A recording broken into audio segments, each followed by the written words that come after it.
So I've been studying David Icke a little bit over the years, never in a determined fashion.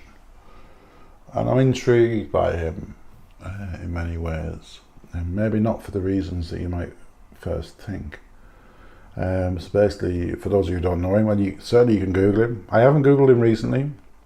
I was alright, I was doing well. I think he was.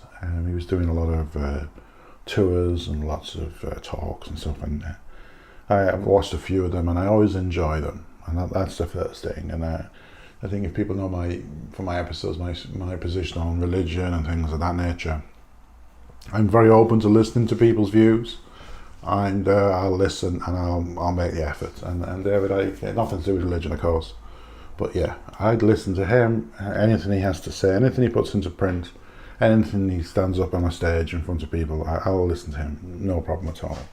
It doesn't mean I agree with any of it, it doesn't mean I disagree with any of it, but I'm interested in somebody who some may consider quite unusual views, standing up in a public forum and giving them out there. I was present, I did watch Wogan. Terry Wogan was an Irish presenter on British television for many years, who died fairly recently. I liked him. He was a very funny guy and he was very interesting. But he used to have a show called The Wogan Show. He used to have celebrities on. He wasn't a big... I don't think that was his forum, Wogan, really, for interviewing people. And some of them were a bit rubbish.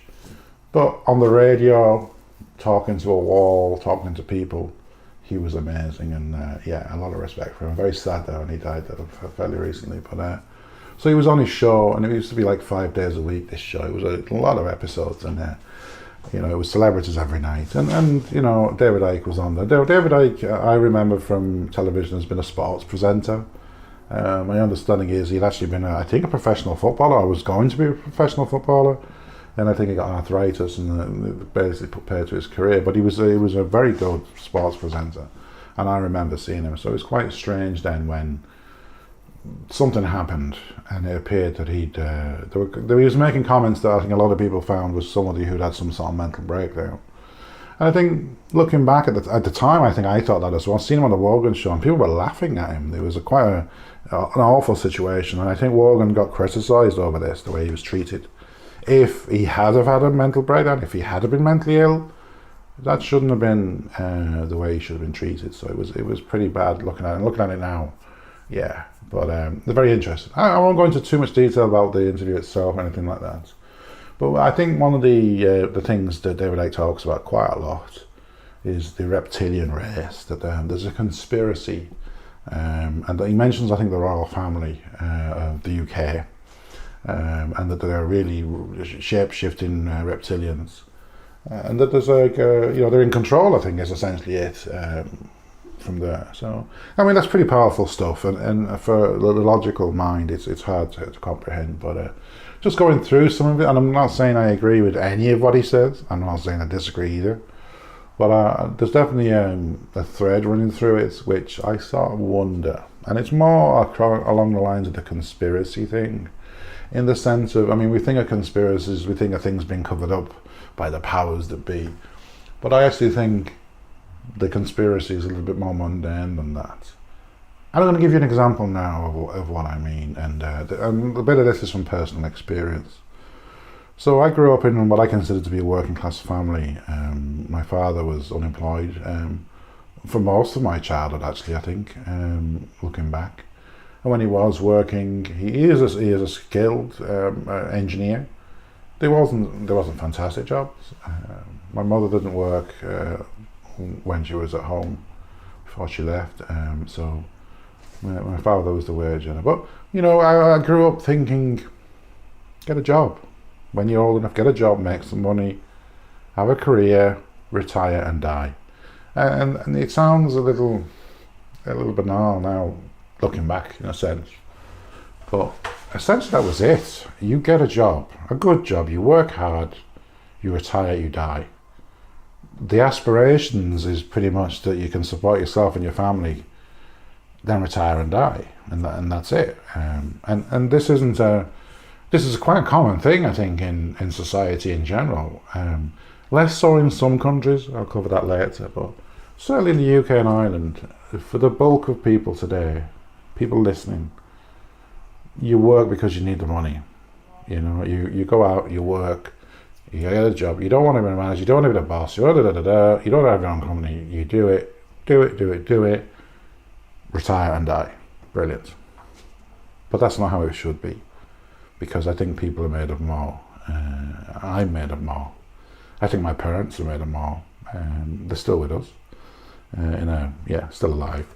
But they never had the aspiration. They never had the aspiration for more. So then let's have a look in a different part of society. I hate to say money, but let's look at a part of society where children are sent off. Parents are, I'm not saying parents are rich, but they are. They're busy, doing their own thing. Children get to a certain age, school age, whatever. Nannies up to that point. Send them off to a boarding school. They see them at like Christmas and the birthdays, if they might see them at the birthdays. They're a little bit spoiled, they've never wanted for anything. And then they go through the alternate education system. And this is the key for me, is the alternate education system. Because these children from a very young age are really taught that they can be somebody. They're already somebody, but you can really be somebody. You can be like powerful, you can be famous, obviously you're going to be wealthy, that's just taken as read. Money is sort of out the equation really. When you're working class, money is the equation, you have to earn it to survive. But for them, it's something else. For them, this is where I believe the conspiracy comes in. So if you're in a certain class in the UK or Ireland, and you go through a certain school system, and you get a lot of one-to-one teacher education, and good education, the best that money can buy. But it's more than that, because a lot of these children who become adults, they're not gifted intellectually. They're not gifted in the ways you assume they should be. When you go into any course in any town, any city in the UK or Ireland, and the barristers and the solicitors primarily will have a certain accent, a very posh accent. There are exceptions, and they're good exceptions, and I like exceptions.